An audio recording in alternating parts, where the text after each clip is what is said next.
जैसे आपको normal drawing करने के लिए एक शीट और कुछ टूल्स जैसे पेंसिल, रबड़ या प्रकार या इस तरह की चीज़ों की ज़रूरत रहती है, वैसे ही यहाँ पे हमारे पास होम टैब पे काफ़ी सारे टूल दिए गए हैं जिससे हम ड्राइंग कर सकते हैं। आप यदि यहाँ ध्यान दें तो होम टैब में काफ़ी सारे ग्रुप्स शामिल हैं। क्लिपबोर्ड जिसके अंदर कट, कॉपी, पेस्ट है, इमेज जिसमें सेलेक्ट, रिसाइज और रोटेट जैसी कमांड्स हैं, और यहाँ पे टूल सेक्शन है जिसमें बहुत सारे टूल्स हैं जिनके साथ मैं ड्राइंग कर सकता हूँ। शेप्स का सेक्शन अलग से अवेलेबल है और इसी प्रकार से साइज़ और कलर्स का भी सेक्शन यहाँ पे मेरे पास ग्रुप्स में दिया गया है। सबसे पहले हम शुरुआत करेंगे टूल सेक्शन से। किसी भी ड्राइंग को आपको सबसे पहले करने के लिए टूल्स की आवश्यकता रहती है। हमारे पास यहाँ काफ़ी सारे टूल्स अवेलेबल हैं। माइक्रोसॉफ्ट पेंट की सबसे अच्छी बात यह है कि यदि आप किसी भी टूल पे माउस रखें तो वहाँ पे उसका नाम भी बताया जाएगा। जैसे यहाँ पे इसका नाम पेंसिल है और नीचे की तरफ यदि आप देखें तो एक टूल टिप अवेलेबल हो गई है, पेंसिल, जो जानकारी दे रही है। साथ ही वो ये भी जानकारी दे रही है कि यहाँ कि इस टूल को आप किस प्रकार से प्रयोग कर सकते हैं। जैसा कि यहाँ लिखा हुआ है, draw a free form line with the selected line width. आप अपनी लाइन विड्थ के अनुसार पेंसिल को प्रयोग कर सकते हैं। मैं इसको क्लिक कर लेता हूँ। जैसे ही क्लिक करता हूँ, देखिए मेरा जो माउस का कर्सर है वो पेंसिल की शेप में तब्दील हो गया है। और यदि यहाँ ऊपर टूल्स में भी देखें, जो पेंसिल का आइकॉन है वो प्रेस्ड है, अर्थात नीचे की तरफ दबा हुआ है। इस पेंसिल टूल से मैं कुछ भी ड्रॉ कर सकता हूँ अपनी ड्राइंग शीट पे। जैसे यहाँ मैं कुछ भी ड्रॉ करने की कोशिश करता हूँ तो देखिए मैं आसानी से अपने हाथ को कहीं भी घुमाते हुए फ्री फॉर्म वे में ड्राइंग कर सकता हूँ। जब आप पेंसिल का प्रयोग करते हैं तो यहाँ पे साइज़ का प्रयोग कर सकते हैं। आप क्लिक करें यहाँ पे साइज़ दिया हुआ है लाइन का। यदि हम माउस को लाइन के ऊपर रखें तो उसका साइज़ भी बताया जाएगा। जैसे ये 1 पिक्सल है लाइन, ये 2 पिक्सल लाइन है, ये 3 और ये 4। मैं 4 पिक्सल लाइन ले लेता हूँ। अब की बार ड्रॉ करने में देखें जो लाइन है वो थोड़ा सी गाढ़ी और मोटी आ रही है क्योंकि इसका साइज़ 4 पिक्सल हो गया है। साइज़ को मैं कभी भी दोबारा चेंज कर सकता हूँ। अब चाहे तो पेंसिल के साथ किसी कलर का प्रयोग भी कर सकते हैं। इसके लिए बस मुझे पेंसिल टूल को सिलेक्ट करके रखना है और यहाँ से किसी भी कलर का चुनाव करना है। जैसे ही मैं क्लिक करता हूँ, यहाँ देखिए मेरे पास कलर सिलेक्टेड हो गया है कलर 1 में। अब जब मैं पेंसिल से कार्य करूँगा तो रेड कलर में आएगा। मैं यहाँ इसका साइज़ 4 पिक्सल ले लेता हूँ। ये देखें, मैं एक और कलर यहाँ से ले लेता हूँ। इस प्रकार आप कोई भी कलर चूज़ कर सकते हैं पेंसिल के साथ और उससे आसानी से ड्राइंग आप कर सकते हैं। और इसी तरह से यदि आपने कुछ ड्रॉ कर लिया है पेंसिल के साथ और आप उसे कुछ मिटाना चाहते हैं उस ड्राइंग में, तो इसके लिए आपके पास पेंसिल के बिल्कुल नीचे इरेज़र का टूल है। इरेज़र पे क्लिक करते ही देखिए उसका नाम बताया गया है आपको। मैं माउस क्लिक करके इसको सिलेक्ट कर लेता हूँ इरेज़र को। अब जैसे ही इस इरेज़र को मैं डॉक्यूमेंट में लाता हूँ तो देखिए मेरे माउस का जो कर्सर है वो इरेज़र जैसी शेप में आ गया है। अब जिस लाइन के ऊपर मैं इस इरेज़र को घुमाऊंगा वो लाइन नीचे से ख़त्म होती चली जाएगी, मिटती चली जाएगी। देखिए यहाँ पे मैं थोड़ा सा जल्दी से हाथ को मूव करके मैं जल्दी से इरेज़र का प्रयोग कर सकता हूँ। इरेज़र का साइज़ भी छोटा बड़ा करने के लिए आप इरेज़र को सिलेक्टेड रखें और यहाँ साइज़ पर जाकर आप 4 पिक्सल का प्रयोग करें तो देखिए इरेज़र का साइज़ थोड़ा सा बड़ा हो गया है। फिर से इरेज़र साइज़ छोटा करने के लिए आप किसी भी पिक्सल लाइन पे क्लिक कर सकते हैं। जैसे मैंने यहाँ पे 2 पिक्सल कर लिया है। इरेज़र टूल का प्रयोग करते समय एक और इम्पॉर्टेंट बात है, जो कलर आपके कलर ट्यूब में रहता है, अर्थात जो बैकग्राउंड का कलर रहता है, इरेज़र टूल उसी कलर में ये जो डॉक्यूमेंट है उसको इरेज़ करेगा। इसको समझने के लिए हम कलर 2 सेलेक्ट कर लेते हैं पहले, फिर यहाँ पे कलर चूज़ कर लेते हैं कलर 2 के लिए। अब जब इरेज़र सेलेक्ट करके मैं कुछ इरेज़ करने की कोशिश करता हूँ तो आप ध्यान दें जो आपका कलर 2 है उसी में वो इरेज़ कर रहा है। यदि आप फिर से इसे वापस वाइट कलर में चेंज करना चाहते हैं, क्योंकि हमारी ड्राइंग शीट का जो बैकग्राउंड कलर है वो वाइट है, फिर से वाइट करने के लिए आप कलर 2 सेलेक्ट करें और वाइट कलर पे क्लिक कर दें। आप देखें फिर से वाइट में इसने साफ़ करना शुरू कर दिया है। इस प्रकार से आप इरेज़र टूल का प्रयोग कर सकते हैं। आप चाहें तो पहले से बनी हुई शेप्स में कलर भर सकते हैं। उसके लिए जैसे यहाँ मेरे पास स्क्रीन पे रेक्टेंगुलर शेप अवेलेबल है और यदि मैं इसमें रंग भरना चाहता हूँ तो मैं फिल विद कलर टूल को सिलेक्ट कर सकता हूँ। इसके लिए मुझे बस फिल विद कलर टूल को क्लिक करना है। जिस रंग से मैं इस शेप को भरना चाहता हूँ फिर उस कलर को सिलेक्ट करूँगा मैं। जिस कलर को मैं देखिए सिलेक्ट करूँगा वो कलर 1 में सिलेक्ट होता जा रहा है, अर्थात ये जानकारी दे रहा है कलर 1 की इस वक्त हमारा सिलेक्टेड कलर रेड है। जब मैं माउस को फिर से वापस ड्राइंग एरिया में लेके आता हूँ और बॉक्स के बीच में क्लिक करता हूँ तो देखिए रेक्टेंगल बॉक्स बिल्कुल रेड कलर का फिल हो गया है। इस प्रकार से फिल विद कलर का आप प्रयोग कर सकते हैं। फिल विद कलर को हम एक और एग्जांपल से देखते हैं। देखिए यहाँ मेरे पास एक रेक्टेंगुलर बॉक्स है, परंतु अब की बार मैं इसकी बाउंड्री को हल्का सा इरेज कर देता हूँ। देखिए यहाँ से मैंने इरेज कर दिया है। अब फिल विद कलर ऑप्शन को सिलेक्ट करता हूँ, रेड कलर मेरे पास पहले से ही सिलेक्टेड है। जैसे ही फिल करता हूँ अब की बार कलर पूरे के पूरे डॉक्यूमेंट पूरे के पूरे ड्राइंग एरिया में फैल गया है। इसका कारण ये है कि फिल विद कलर बाउंड्रीज़ के साथ कार्य करता है, क्योंकि यहाँ से इसको जगह मिल गई बाहर जाने की, तो इसलिए कलर जो है आगे की तरफ भी फैला दिया है। अब यदि मान लीजिए मुझे इस पूरी स्क्रीन को साफ़ करना है तो मेरे पास 2-3 ऑप्शन है। सबसे पहले सिंपल ऑप्शन सेलेक्ट करते हैं। आपके पास सेलेक्ट टूल यहाँ पे उपलब्ध है। मैं इस एरिया को सिलेक्ट कर सकता हूँ जिस एरिया को साफ़ करना है मुझे, और कीबोर्ड पे बने हुए डिलीट बटन को प्रेस करूँगा। देखिए मेरे पास एरिया साफ़ हो गया है। यहाँ से कुछ एरिया रह गया है तो इसको मैं दोबारा सेलेक्ट कर लेता हूँ और डिलीट कर देता हूँ। इसके अलावा भी काफ़ी सारे ऑप्शन हैं डिलीट करने के, आने वाले सेशन में हम उन्हें भी साथ साथ सीखेंगे। यहाँ हमने एक और रेक्टेंगुलर शेप का प्रयोग किया है फिल विद कलर को और अच्छी तरह से समझने के लिए। यहाँ यदि आप ध्यान देखें तो सबसे छोटा जो रेक्टेंगुलर है, जो सबसे अंदर की तरफ है, उसमें थोड़ी सी जगह छोड़ी गई है। इसी तरह से उससे अगले वाले रेक्टेंगल में भी कुछ जगह खाली है, और बाहर वाला जो रेक्टेंगल है वो पूरी तरह से बॉर्डर कवर्ड है। यहाँ से मैं फिल कलर ले लेता हूँ और यहाँ से रेड कलर सेलेक्ट कर लेता हूँ। यदि मैं इसको बीच वाले कलर में भरता हूँ, ये सभी रेक्टेंगुलर्स में फैल गया है। उसका कारण ये है क्योंकि यहाँ पे इसको जगह मिल गई है, परंतु यदि आप ध्यान दें तो बाहर वाला जो रेक्टेंगुलर है उससे बाहर कलर नहीं फैला है। उसका कारण ये है क्योंकि इसकी बाउंड्री पूरी कवर्ड है। तो इन चीज़ों का ध्यान रखते हुए आप फिल कलर का प्रयोग कर सकते हैं। इसके अतिरिक्त यदि आप ध्यान दें तो हमारे पास यहाँ 2 कलर हैं, कलर 1, कलर 2। जब आप लेफ़्ट क्लिक करते हैं तो कलर 1 का प्रयोग किया जाता है, परंतु यदि आप माउस का राइट क्लिक करें तो देखिए कलर 2 का प्रयोग किया गया है। इसको हम कुछ इस तरह से समझते हैं। यहाँ मैं कलर 2 सेलेक्ट कर लेता हूँ और यहाँ पे इसका कलर चेंज कर देता हूँ। फिर से कलर 1 पे वापस आ जाता हूँ। फिल विद कलर मेरे पास सिलेक्टेड है। यदि मैं लेफ़्ट क्लिक करूँगा, जैसे ही लेफ़्ट क्लिक करता हूँ कलर 1 उसमें फिल हो जाता है, परंतु राइट क्लिक करते ही जो कलर 2 है वो सिलेक्ट हो जाता है और उसी के साथ वो कलर 2 इसमें फिल हो जाता है। इस प्रकार से आप फिल विद कलर का प्रयोग कर सकते हैं, इन चीज़ों का ध्यान रखते हुए। अगला जो टूल हमारे पास अवेलेबल है वो है टेक्स्ट टूल के रूप में।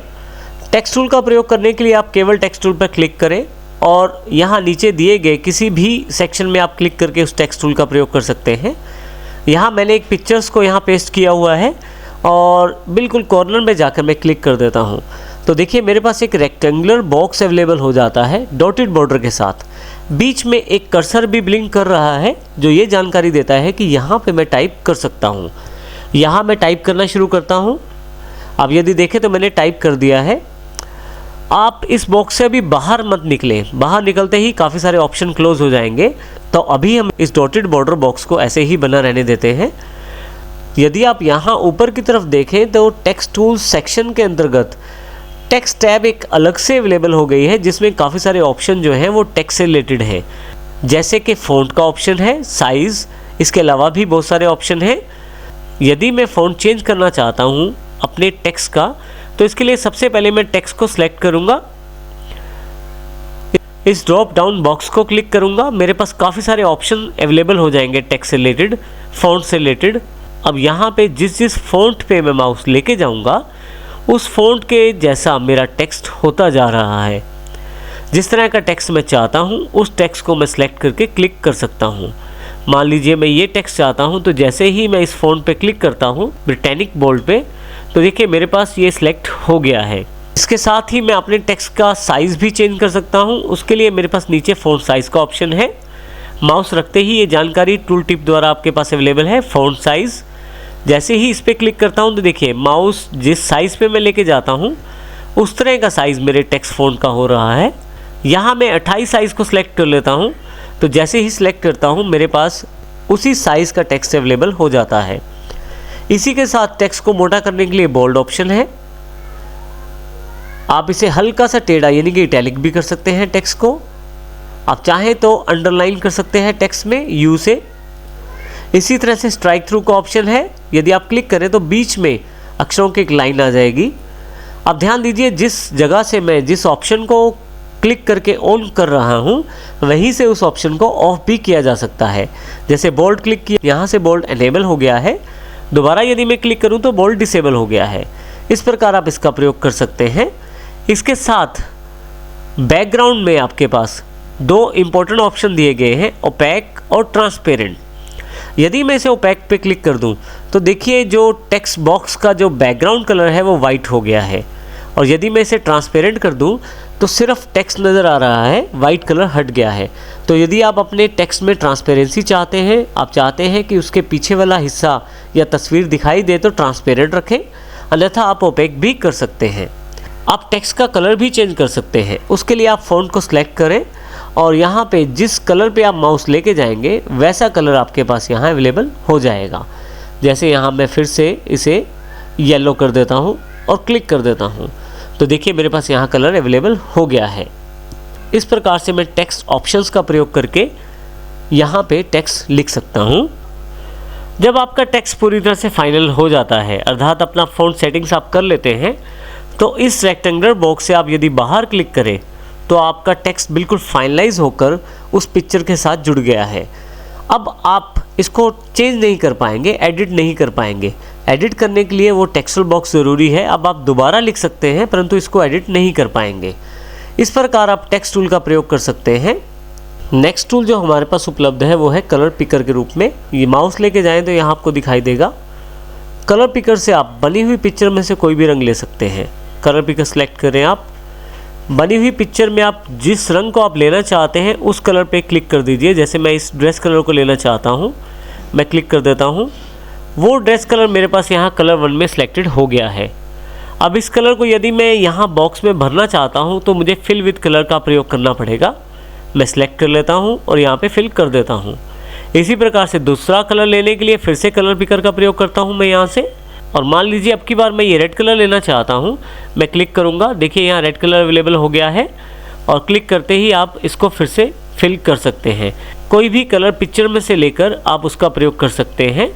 कलर पिकर आपके बनी हुई पिक्चर में से कलर्स को उठाता है और फिल करने में आपको मदद करता है।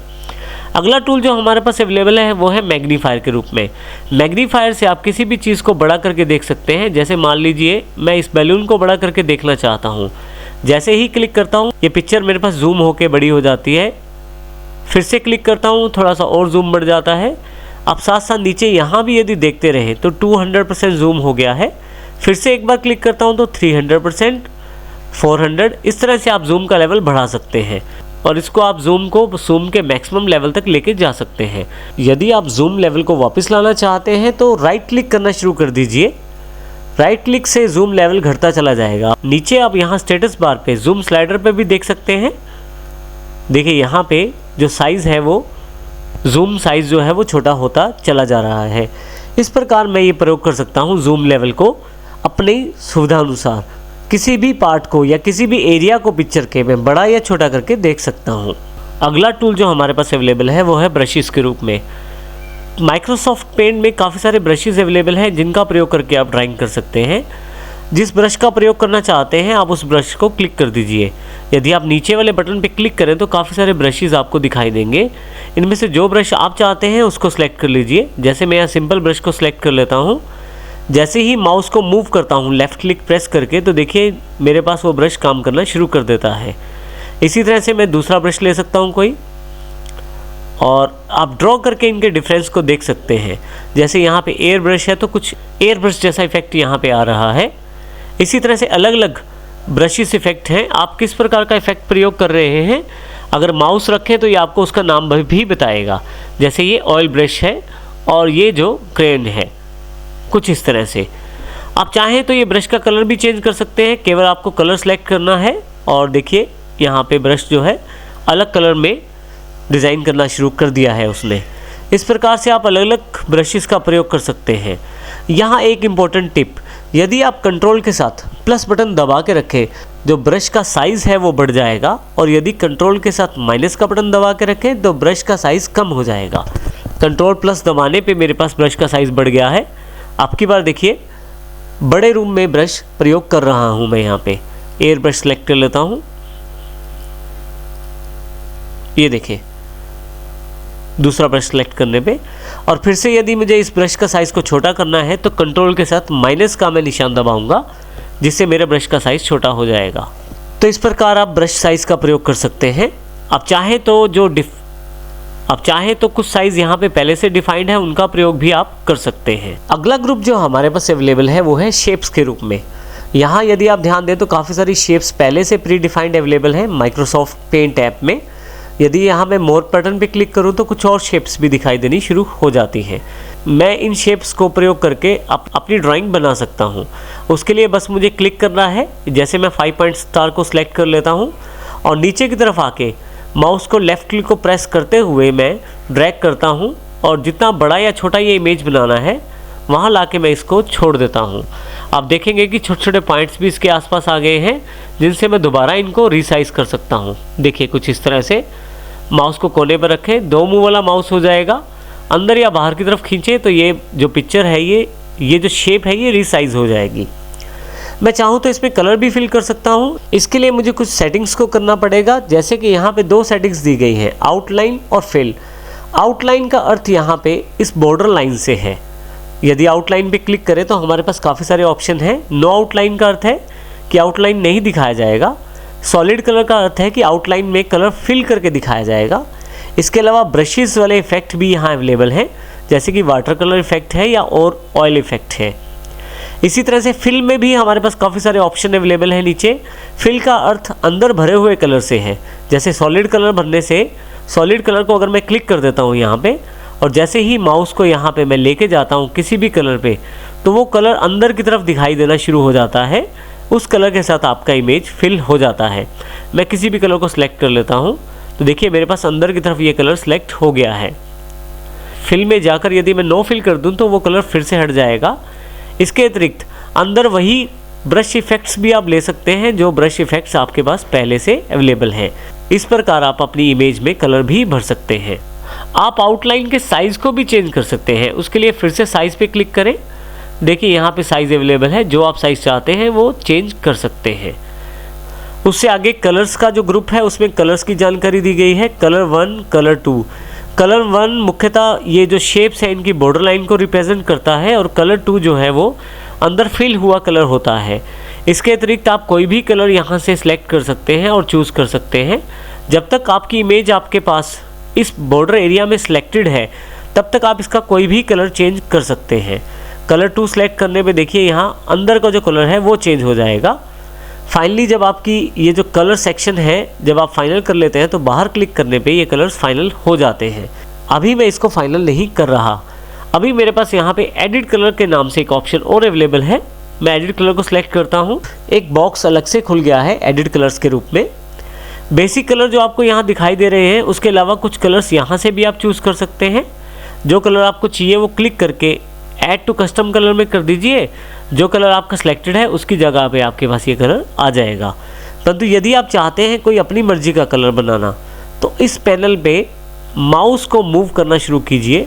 नीचे यहाँ देखिए कलर सॉलिड पे जो कलर आप बनाना चाहते हैं वहाँ उस कलर पे जाके माउस को छोड़ दीजिए।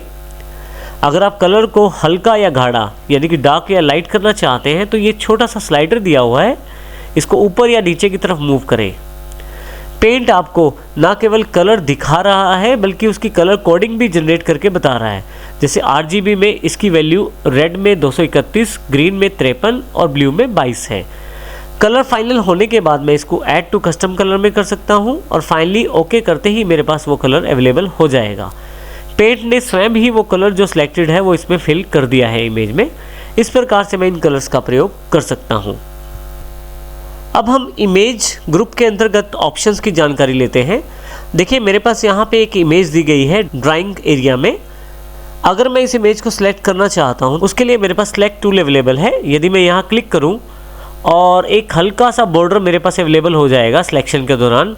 जैसे ही इसे मैं छोड़ता हूँ तो देखिए मेरे पास पिक्चर जो है वो सिलेक्ट हो जाएगी। यहाँ पे इस टूल का प्रयोग करके मैं इस सिलेक्ट टूल से मैं काफ़ी सारे कार्य यहाँ कर सकता हूँ, जैसे कि इस पिक्चर को ऊपर या नीचे मूव करना। जब तक ये इस बॉक्स में है इसे आसानी से मूव किया जा सकता है।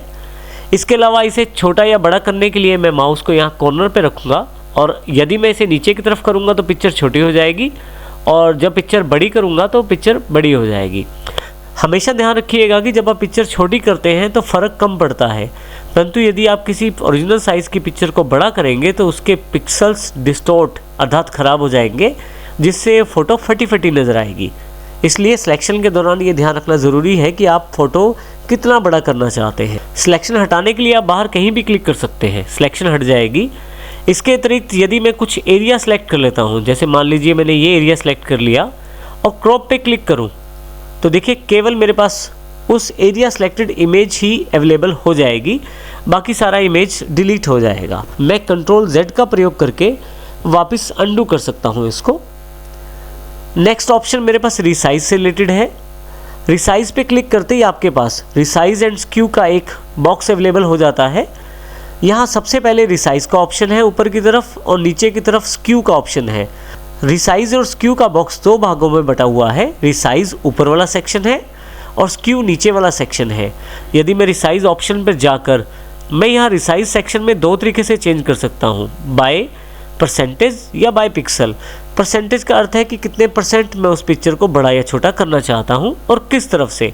दो ऑप्शन दिए गए हैं, हॉरिजॉन्टल तरफ से छोटा कर सकता हूँ या बड़ा कर सकता हूँ पिक्चर को, या वर्टिकल तरफ से बड़ा या छोटा कर सकता हूँ। मान लीजिए इस पिक्चर को मैं 120% करना चाहता हूँ, हॉरिजॉन्टल साइड से मैं 120 टाइप कर देता हूँ। अब यदि यहाँ ध्यान दे तो मेंटेन एस्पेक्ट रेशियो यहाँ क्लिक हो रखा है ऑप्शन। इसका अर्थ ये है कि हॉरिजॉन्टल और वर्टिकल दोनों तरफ से बराबर ही ये पिक्चर को बड़ा या छोटा करेगा। मैं इसे ओके कर देता हूँ तो देखिए पिक्चर थोड़ा सा बड़ा हो गया है। इस पिक्चर को फिर से सिलेक्ट कर लेता हूँ, यहाँ से मैं फिर से रिसाइज पे, और यहाँ से अब यदि यहाँ पे मैं मेंटेन एस्पेक्ट रेशियो को अनचेक कर दूँ और अब की बार हॉरिजॉन्टल को मैं 50% कर दूँ और ओके कर दूँ तो देखिए क्या फ़र्क पड़ता है। हॉरिजॉन्टल वाली साइड से पिक्चर छोटा हो गया है। इस प्रकार मैं रिसाइज कर सकता हूँ पिक्चर को रिसाइज बॉक्स का प्रयोग करते हुए। ये परसेंटेज आधारित चेंजेस थे, परंतु मैं पिक्सल आधारित भी चेंज कर सकता हूँ। जब आप ऑनलाइन फॉर्म फिल करते हैं किसी जॉब के लिए तो आपके पास कई बार पिक्सल्स में फ़ोटो की जानकारी मांगी जाती है। आप उस पिक्चर को इसके साथ सेलेक्ट कर सकते हैं। जैसे यहाँ मैं पिक्सल सेलेक्ट कर लेता हूँ, इतनी पिक्सल्स की रिक्वायरमेंट बताई गई है, जैसे कि हॉरिजॉन्टल 50 और वर्टिकल 63। जैसे ही ओके करता हूँ मेरी जो पिक्चर है ये उस पिक्सल साइज़ की हो जाएगी। तो मैं पिक्सल साइज़ भी चेंज कर सकता हूँ इस फ़ोटो का इस प्रकार। मैं कंट्रोल Z करके अंडू कर लेता हूँ। मैं दोबारा इस पिक्चर को सिलेक्ट कर लेता हूँ, रिसाइज पे दोबारा जाते हैं। अब आप नीचे की तरफ यदि देखें तो स्क्यू का ऑप्शन है। स्क्यू में आप अपनी पिक्चर को किसी डिग्री पर मोड़ सकते हैं, हॉरिजॉन्टल या वर्टिकल दोनों तरह से। जैसे यहाँ पे मैं 20 फिल कर देता हूँ तो हॉरिजॉन्टली 20 डिग्री ये जो पिक्चर है ये स्क्यू हो जाएगा। ये देखिए, कंट्रोल Z करके फिर से वापस, फिर से रिसाइज। यदि मैं वर्टिकल स्क्यू करना चाहता हूँ 40 डिग्री तो 40 यहाँ मैं फिल कर देता हूँ और ओके कर देता हूँ। अब देखिए मेरा जो पिक्चर है वो 40 डिग्री के एंगल पे स्क्यू हो गया है। इस प्रकार मैं रिसाइज ऑप्शंस के फीचर्स का प्रयोग कर सकता हूँ। मैं कंट्रोल Z करके फिर से पिक्चर को नॉर्मल ऑप्शन में वापस ले आता हूँ। इसी के साथ रोटेट का एक ऑप्शन है। रोटेट में आप अपनी पिक्चर को किसी भी एंगल पे जो यहाँ दिए गए हैं मोड़ सकते हैं आप। इसके लिए सबसे पहले मैं पिक्चर को सिलेक्ट कर लेता हूँ, रोटेट पे क्लिक करता हूँ। रोटेट 90 डिग्री पे क्लिक करते ही पिक्चर जो है 90 डिग्री वाले एंगल पे अवेलेबल हो जाएगी। परंतु यहीं पे 190 डिग्री पे लेफ़्ट में करूँगा तो मैं कुछ इस तरह से पिक्चर आ जाएगी। रोटेट 180 पे रिवर्स पिक्चर हो गई है। फ्लिप वर्टिकल में पिक्चर ऊपर से नीचे और नीचे से ऊपर चेंज होती है, जबकि हॉरिजॉन्टली आप देखें तो लेफ़्ट और राइट में उस पिक्चर का बदलाव दिखाई देता है। तो इस प्रकार रोटेट और फ्लिप ऑप्शन का आप प्रयोग कर सकते हैं और अपनी पिक्चर को अकॉर्डिंग टू रिक्वायरमेंट चेंज कर सकते हैं। आइए अब हम पेंट के सबसे इम्पोर्टेंट टूल अर्थात सेलेक्ट टूल की जानकारी लेते हैं विस्तृत रूप में। यदि आप सेलेक्ट को ऊपर से सेलेक्ट करें तो रेक्टेंगुलर फॉर्मेट में सेलेक्ट हो जाएगा।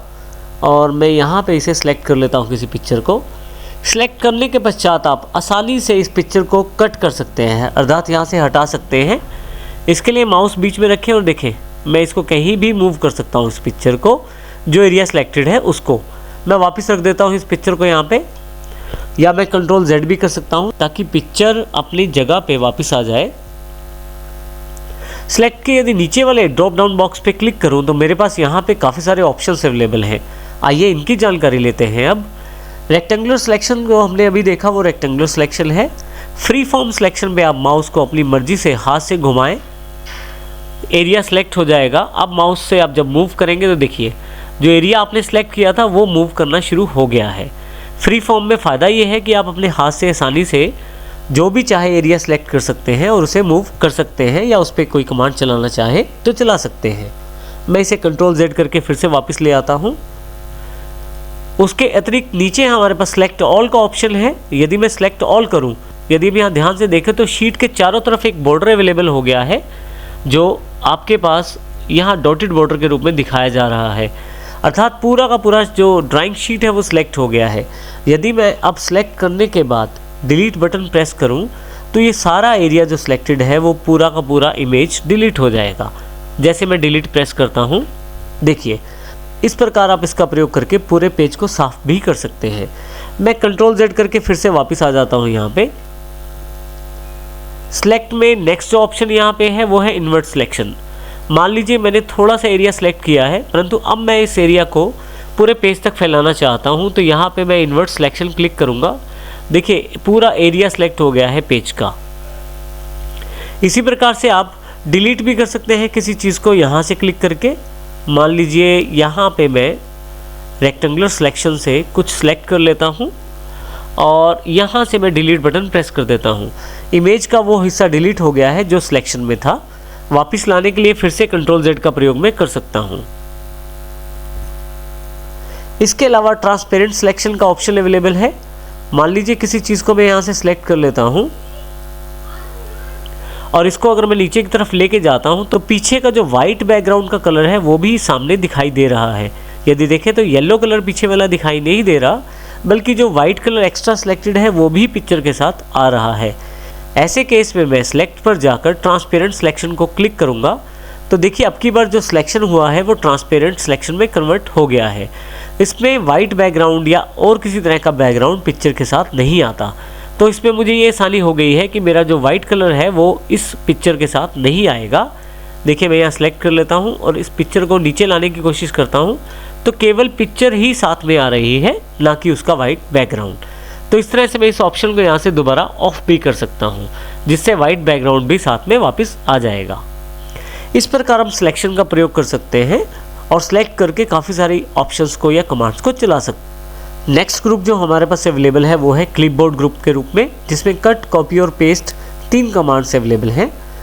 कट कॉपी को प्रयोग करने से पहले हमें सिलेक्ट करना ज़रूरी है। अब देखें यहाँ पे ये दोनों कमांड इस वक्त डिसेबल्ड हैं। मैं क्लिक भी करता हूँ तो किसी भी प्रकार का रिएक्शन नहीं होता इन कमांड्स के साथ। तो इसके लिए मैं सबसे पहले सिलेक्ट कर लेता हूँ इमेज को।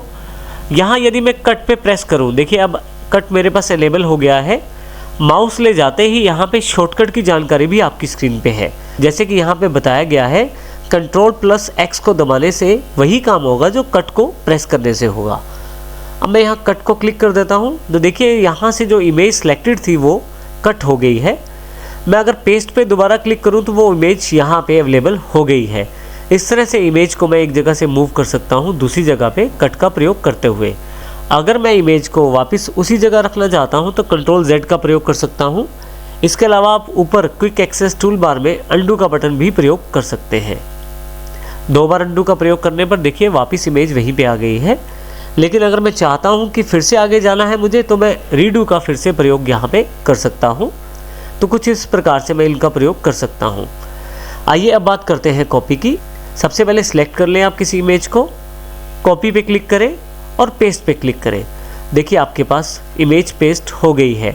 अब जितनी बार आप पेस्ट पे क्लिक करते चले जाएंगे उतनी बार ये इमेज आपके पास अवेलेबल होती चली जाएगी। इस प्रकार आप कट और कॉपी का इस्तेमाल कर सकते हैं पेस्ट के साथ।